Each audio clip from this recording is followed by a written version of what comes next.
भारत में सबसे पुरानी जीवित पत्थर की संरचनाओं में से एक और बौद्ध वास्तुकला का एक नमूना। सांची में महान स्तूप आपको प्राचीन भारत के सबसे शक्तिशाली शासकों में से एक राजा अशोक और बाद में बौद्ध धर्म के उदय के बीच बिंदुओं को जोड़ने में मदद करेगा। यह गोलार्धीय पत्थर का गुंबद हालांकि सांची का पर्याय है, जब मूल रूप से 3वीं शताब्दी ईसा पूर्व में सम्राट अशोक द्वारा कमीशन किया गया था। यह एक साधारण ईंट की संरचना थी जिसमें भगवान बुद्ध के अवशेष एक केंद्रीय कक्ष में रखे गए थे। मध्य प्रदेश में भोपाल से लगभग 46 किलोमीटर उत्तर पूर्व में सांची स्तूप यूनेस्को की विश्व धरोहर स्थल और मौर्य काल से शुरू होने वाली भारतीय वास्तुकला के विकास का पता लगाने के लिए एक ऐतिहासिक संरचना है। सर्वश्रेष्ठ संरक्षित स्तूपों में से एक सांची का महान स्तूप अपने 4 सजावटी तोरणों या प्रवेश द्वारों के साथ आज भी दुनिया भर के आगंतुकों को आकर्षित करता है, जो इस बौद्ध स्थापत्य कृति और इसकी मूर्तियों की समृद्धि को देखते हुए साइट पर घंटों बिताते हैं। महान मौर्य शासक अशोक, जिन्होंने 268 और 232 ईसा पूर्व के बीच पूर्व महाद्वीप पर शासन किया था, को एक विशिष्ट विहार बौद्ध मठ वास्तुकला की नींव रखने का श्रेय दिया जा सकता है। जैसा कि सांची में स्पष्ट है, एक प्रवृत्ति जो सदियों से 12वीं शताब्दी तक फली फूली।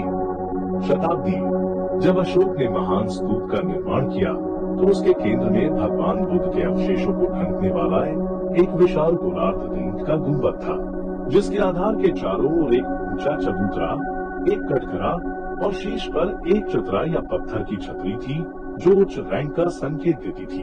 वर्तमान संरचना शुंग काल में वापस जाती है, जब ईंट को पत्थर से बदल दिया गया था और गुंबद का व्यास लगभग दुगना हो गया था। शुंग साम्राज्य की स्थापना उत्तर में पुष्यमित्र शुंग के बाद हुई थी। मौर्य साम्राज्य में सेना के एक सेनापति ने 185 ईसा पूर्व में अंतिम शासक मौर्य बृहद्रथ मौर्य की हत्या कर दी थी।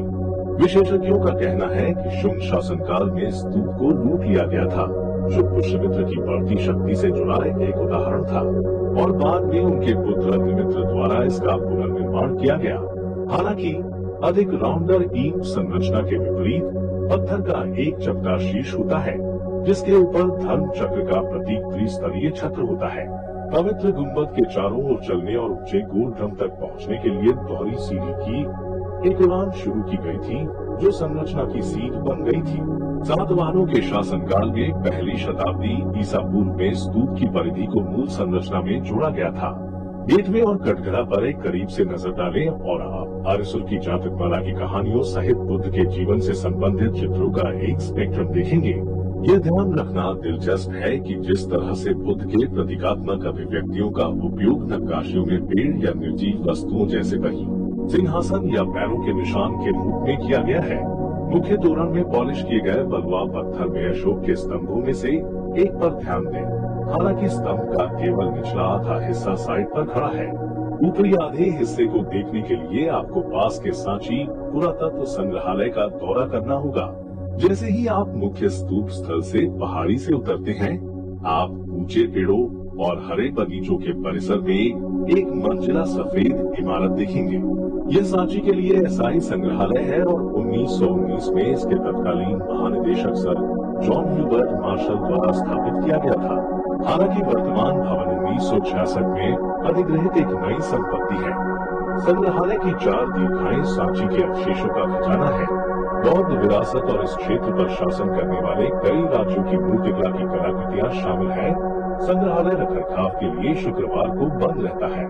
इस 5 रुपया के लिए प्रवेश शुल्क।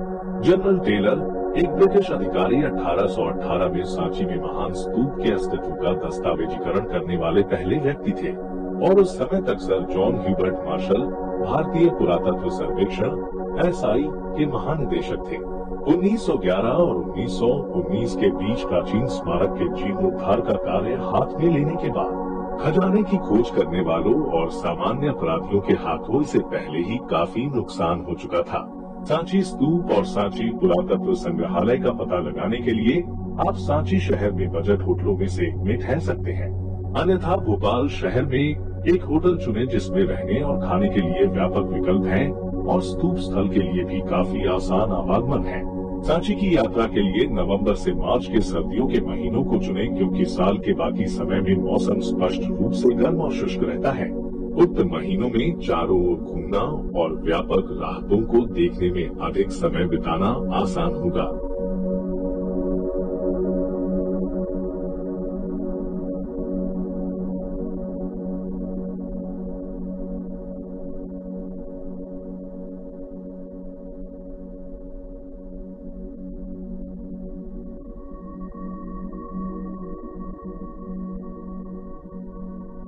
अगर आपको वीडियो पसंद आए तो लाइक, कमेंट और चैनल को सब्सक्राइब करना न भूलें। जल्द ही मिलते हैं एक दिलचस्प एपिसोड के साथ।